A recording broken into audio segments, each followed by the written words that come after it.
Just saying. There's just something about it. Give me more, this book. I find it really annoying, the whole teasing about things.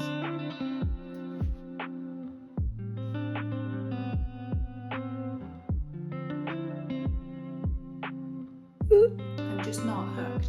Like with a thriller, I want to be getting to the end and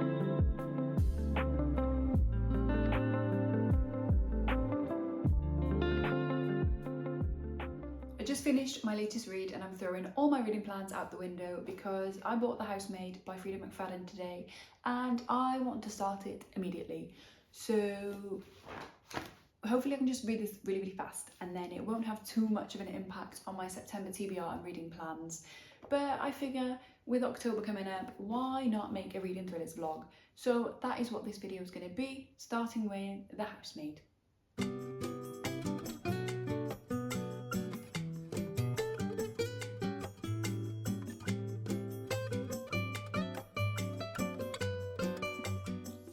I am 100 pages in. I was really excited about this one and I felt like it was going to be really exciting and fast paced, and I will say it is reading really fast, but there's just something about it. I don't know what it is, but something about the writing I'm not loving. Maybe I'm finding it a little bit clunky. I don't know if that's the right word, but something about the writing I don't love. And then in terms of the actual story, I feel like there's a lot of carrot dangling going on, which I guess is done with the intention of making you want to keep reading and feel like you need to find out what's happening and piece it all together. But I don't really feel that way. I'm just like, just tell me. I also feel like if I just put it down and never picked it up again, I wouldn't feel that bothered by that. So, not a huge positives, and like the incessant need to talk about how attractive all the men are. I don't feel like that's what I'm here for in this book. I feel like I always complain that books are repetitive. I think I was trying not to say that, but that is how I feel. And like it'll say, it won't talk about how attractive he is for pages at a time, and then it will say it twice, 2 sentences one after the other. It just feels a bit, I don't know, maybe I'll stick with clunky. There's just something about it. But that's okay, I'm going to keep reading. It is reading really fast, like I said. It's very easy to follow. The chapters, as is typical with a thriller, are very short. Like, that's one of the longest chapters I've seen so far. A lot of them are just a page or two. Well, okay, maybe 2 or 3. But yeah, that's where I'm at. I do think with thrillers, even if they don't start off fantastic, they can become really exciting as the book moves on. So I'm definitely willing to see where it goes. But that was the other thing that I was thinking, is that it's kind of been a bit more explained now, but I was kind of feeling that they're talking about how crazy Nina is, and I was like, well, maybe she's got some sort of long-lasting postnatal psychosis or bipolar disorder. And then I felt a bit bad for her that we're making like a fun story out of her when that is her reality. And I know she's a fictional character, but that is true for a lot of women out there. So I'm not entirely sure how I feel about that. But I mean, I haven't read the blurb. I'll give you a little brief thing of what this book is about so far in my eyes. We have got Millie, who gets a job as a housemaid at this big mansion where this woman called Nina lives with her husband and her daughter. And Nina is very like hot and cold. She's really friendly and then she's really mean, and then she'll say, well, I told you to do this, but she never actually said it. She's very strict and she's like intentionally making loads of mess for Millie to clean up, and then getting annoyed when she doesn't have time to clean up everything she did, or like, and like accusing her of stuff that she's not done. So it's really, what's the word? uncomfortable situation, and Millie has her own personal reasons why she just kind of has to accept any job she can get. But I don't know, I'm finding a lot of the characters very annoying. But positives are it's reading really fast, like I said, and I'm definitely going to keep at it with an open mind and see where it goes.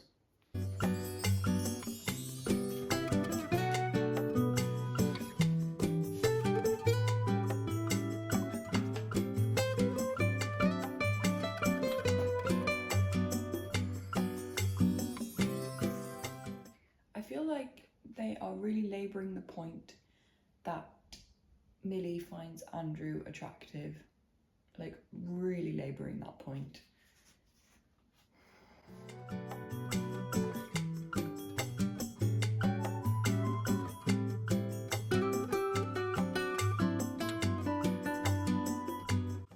If this goes the way I think it might go, I'm gonna be so mad.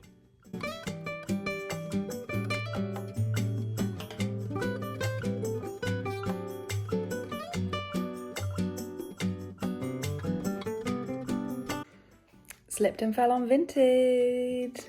One moment. Oops. And now I'm even more excited to carry on with my thrillers vlog. We have Daisy Darker by Alice Feeney. Rock, Paper, Scissors by Alice Feeney is probably my favourite thriller of all time. So that's exciting. Mr. Murder by Dean Koontz. I've read something else by him. I really can't remember what it was called, but I'm pretty sure I enjoyed it quite a lot. Survive the Night by Riley Sager, which would be my first Riley Sager, which is exciting. And then this is the one that found me creating the bundle. The Ministry of Time by Callie-Anne Bradley. Obviously not a thriller, but just to show you what I got. Excited!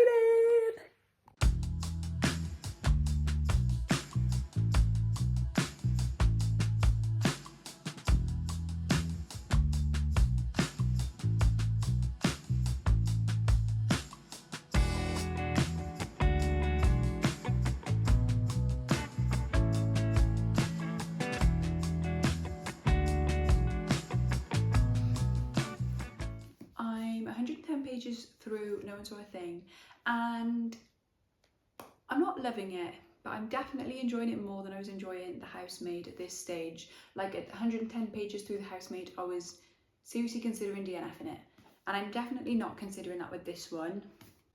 I'm just not hooked. Like with a thriller, I want to be getting to the end of every chapter and feeling like I can't put it down, but I'm definitely feeling like I can put it down. I'm not hooked, I'm not gripped. But that's okay. I think with thrillers, it tends to be the later part of the book that really gets you going.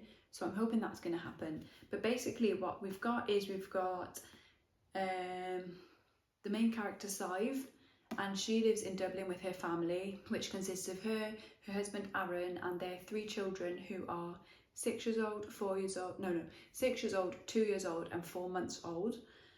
And they are in London for a reunion for Aaron's uni friends, like 15 years after they graduated, I think. And one day at this reunion, Sive and the 3 children are getting the underground, and she's pushing the pram with the baby, and the 2 girls are walking a little bit ahead. They manage to get on the tube and Sive doesn't. So she's obviously panicking. She shouts to them through the train door to get off at the next stop. And there's a man near them who seems to understand the message. She then gets on the next tube, gets off at the next stop, and only one of the daughters is there.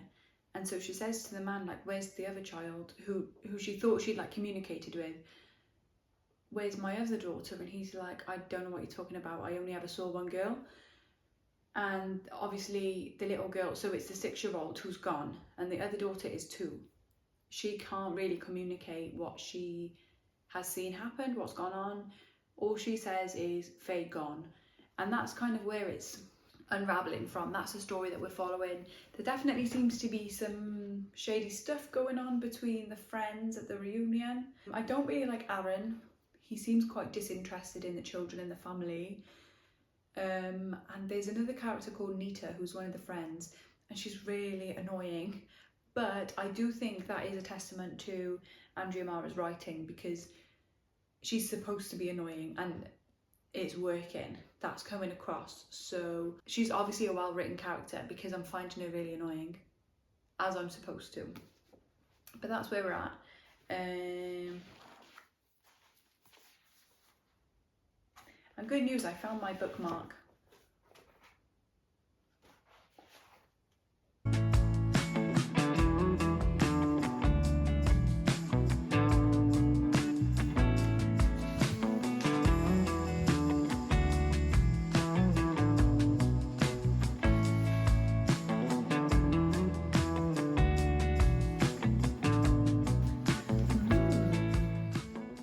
We've got a bit of a dual timeline going on. Well, no, we've got a dual timeline going on. The day, obviously, that the daughter goes missing, and then we've got starts over 3 days later when all the friends are out having dinner, and that last page was 2 days later, so the timelines are obviously going to link up at some point.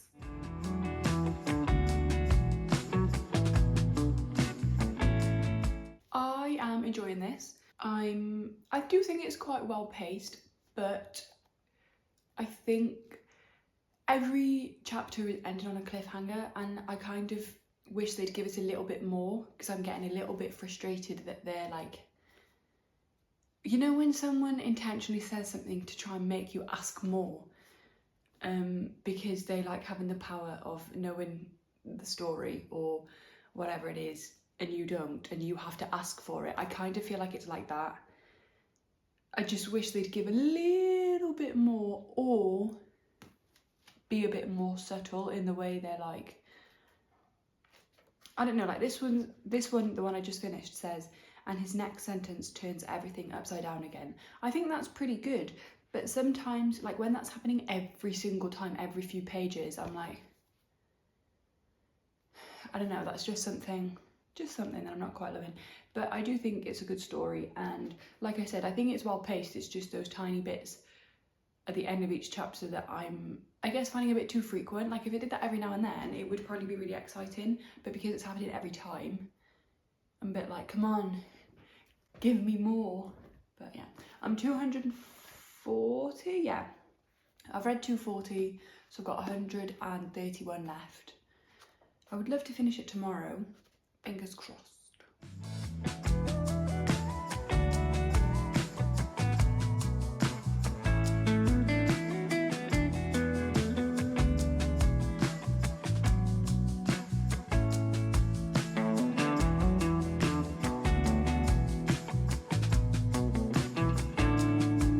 It's getting exciting now.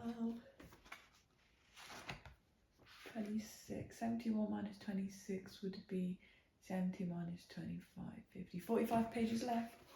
Ooh.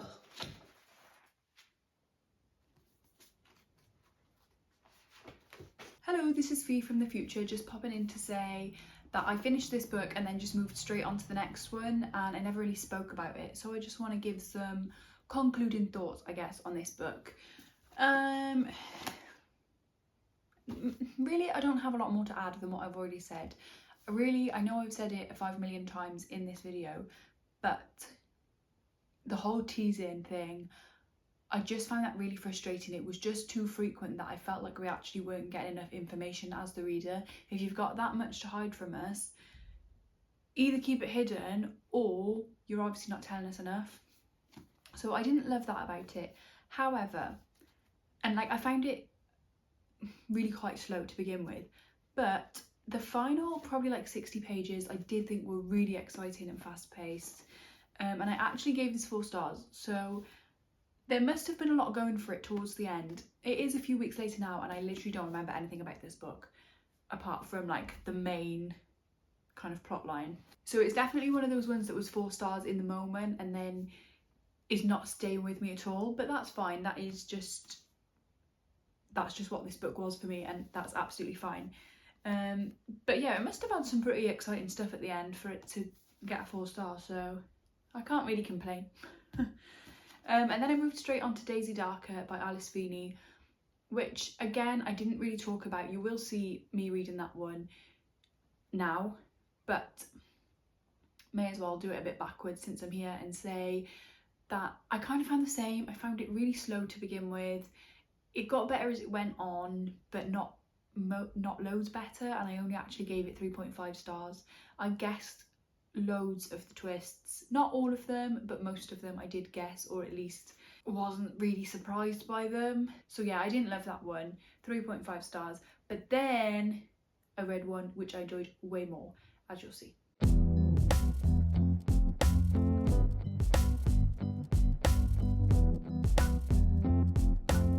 I've tried to give a couple of updates on this, and both times my phone had other ideas. So, oh my goodness. So I am getting closer to the end now. I have about 90 pages to go. So third time's a charm. We are following Daisy Darker, who is the main character in this book. Makes sense. And her family has a lot of secrets and they don't get on particularly well. So they've all gathered at their nana's house, or at least Daisy and her sister's nana's house, for their nana's 80th birthday, which is a very isolated big house in the middle of nowhere basically. It's split off from the rest of society and the area by a big causeland, so when the tide comes in there's no way of getting across, you just have to wait. Where was I going with this?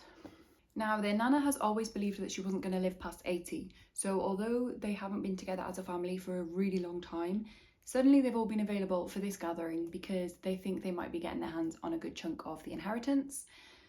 But the nana had other ideas, and on the first night she kind of lays out her will to them and they are not impressed with it, most of them, and a lot of dodgy things are happening.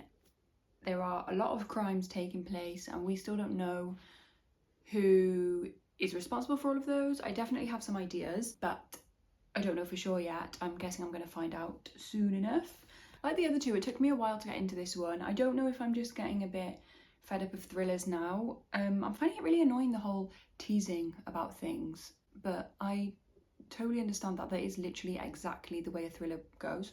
So I think it's a genre thing rather than this book. I think maybe I'm ready to pick up something else. And especially because Alice Feeney is the author of one of my all-time favourite thriller books, if not my favourite thriller book of all time, Rock, Paper, Scissors. And I have been thinking that I might do a reread of that at the end of this kind of thrillers vlog to see if it still holds up that same excellence as it does in my memory, because I did read it a few years ago now. I think I read it in 2022, maybe 21. So I'm interested to see if I still find it a 5-star read. But yeah, that's where I'm at. I'm hopefully going to finish this today, and yeah, like I said, I might move on to something different just for one book and then get back to these thrillers. Cool.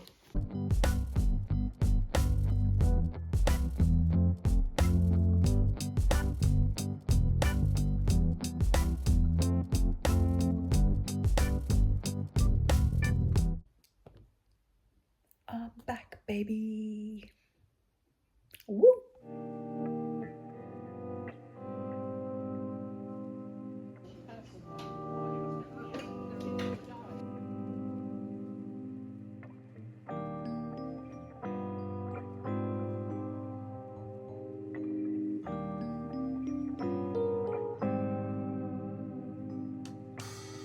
Going out in the fog, am I always gonna feel this way? Skip my coffee and lunch, trying to manage the day. Pulled in different directions, searching for what's calling me. At the end of the day, it's another lap. Ooh. So stop calling, stop texting, I'm not sure where I'm at. Finding what's been hogging my mind ain't simple. And I know it ain't fair to cut off that. At the end of the day, gotta ask myself, where am I now? If I look, I can find it out. If I step back from the mirror, I am so suspicious of so many characters. I love it. I am ill. I haven't been sleeping. I'm just not thriving. But at least I'm reading a really good book. I'm loving this one. And there are some things I'm not loving. I'd say that I have like 3 gripes with it, but still, despite that, on the whole, I am loving it, which does go to show that the bits that are good are really good. I really like Holly Jackson's writing. Those 3 gripes I'm not going to go into just now. I'll do that when I'm finished with the book. I have about 100 pages left. I'm so excited, and at the moment it's sitting at like a 4-star. I do think that has great potential to go up with these last 100 pages because I think it's going to get really exciting. So one of my like main predictions has just kind of come to fruition, but I'm sure there's going to be more to it than that. I have been suspicious of everyone. Like, it's one of those ones, and I'm not even annoyed that I think I've predicted one of the big storylines, because the way it's done is just so fun. And like I say, I'm sure there's going to be other things that I haven't seen coming, because that is the way she writes. It's so good. I was awake in the night thinking about this book. Just saying. I do think it's also partially responsible for me being awake, because I was having some real wacky dreams, which I'm sure are because I was reading this just before I went to bed last night. I would really love to finish this today. I'm literally reading this going, oh my god. You know when you're like reading it and you put your hand over it so that you don't spoil it for yourself, because even the next sentence is, oh, so I thought I have got to put my camera on and capture this because I'm loving it.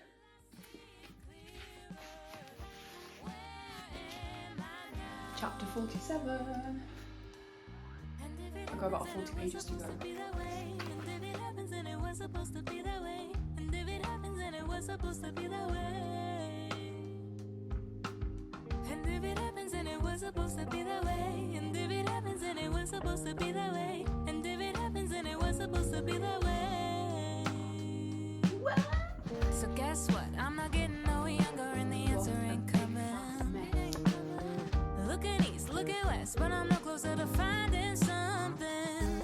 Should I get behind, be okay, be lost with nothing? So what are they gonna do about that guy? I don't think that'll work. No. Now for it, gotta ask again, where am I now? If I look, I can find it out. Loved it. That was so good. The only thing is, all the excitement in I find it always happens in a thriller book. Not always, but often. All the excitement happens like here, and then this part is just it all wrapping up again. So then it doesn't end up feeling 5 stars at the end, because it's like not got boring again, but it's less exciting by the very end. But on the whole, I really liked that. I'm so glad I read it. So let me talk about those. Oh wait, first, I feel like my camera's a bit wonky. Let me actually tell you a little bit of what this book's about. Just a little bit. So we are following Belle, who, is she 18? Yeah, that part's kind of irrelevant. Or maybe it isn't. Anyway, we're following Belle, who's 18, and she lives with her dad. And when she was 2, her mother, Rachel Price, disappeared. And there was no trace of her. Everyone's always like it's a big mystery. It's like a Madeleine McCann situation, right? Everyone's like, what the heck happened to Rachel Price? And so this film crew comes to make a documentary about it, and then lo and behold, who should appear mid-filming but Rachel Price?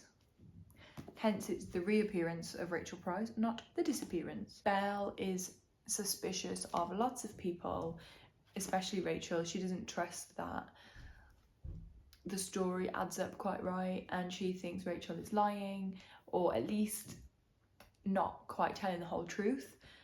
So she goes on a mission to kind of investigate herself. Let me close this door. Yeah, she kind of investigates it herself to see if she can figure out for herself what actually is going on and what really happened. So yeah, I think if you've read A Good Girl's Guide to Murder by Holly Jackson, which I think most people who have an interest in this will have done, to me it was quite similar in that it's a teenage girl trying to solve an unsolved case. In A Good Girl's Guide to Murder, the other person was not related to the main character, Pip. She just picked it up for like a school project and it was a cold case. The person was actually dead, I'm pretty sure. It was a long time since I read it. There's a little bit of romance thrown in there, which basically the exact same thing in this, which I didn't love to begin with because it started off as a grumpy sunshine. So Belle, because of everything she's been through, which is understandable, she's very cynical, she's an absolute grumpy in contrast with the love interest's Sunshine. I'm not a fan of a grumpy Sunshine because I am not a grumpy person. I'm very positive and I find it quite annoying when people are really grumpy and reading about grumpy characters, and I find it quite rude sometimes, not all the time, but sometimes. And at first I was just a bit like, ugh, she's being judgmental and she's not being kind and she's just intentionally hurting him, although I do understand your mother abandons you or disappears, which is going to sometimes feel like abandoning you because you don't know what's going on when you're 2 years old. It's going to make it pretty hard to form attachments after that. So I do kind of get that. But she has a really, really great relationship with her dad. And so her dad's like her rock, and those two are kind of getting through this together because obviously Rachel, not obviously, but Rachel was his wife. Where am I going with this? So those 3 gripes that I mentioned earlier. The first one was the grumpy sunshine thing. The second one is the language, because again, I get what she's been through and she's a teenager. She's probably going to swear quite a lot. Fully understand that, but I don't want to read about it in every single sentence. That's just a personal thing. It just, for me, it takes me out of the story when it's happening so frequently. It kind of loses its meaning a little bit. And the third thing, I'm not even sure if I can remember it. I think it was about Belle's often described as having this knot in her stomach. Fine, like, and the knot tightens when uncomfortable situations happen, or then when she's starting to trust people a little bit more, the knot loosens. I don't need to hear about the knot on every single page, and I felt like that came up so often. But even with all of those things happening, I still really loved the book. So I'm not really complaining. I thought this was a really good one. Now, my initial thought on closing the book was 4.5 stars, and I think I'll probably stick with that. It is definitely, without a doubt, my favourite of the thrillers that I have read in this video, and I actually think I'm going to end the video there. I was thinking about rereading Rock, Paper, Scissors by Alice Feeney, which is a previous 5-star thriller of mine. In my quest to kind of find the perfect thriller, to see if I still feel that way about that book. But truthfully, I don't want to. I'm ready for this video to be over, so I'm gonna stop. So with that said, thank you so much for watching, and I will see you next time. Bye!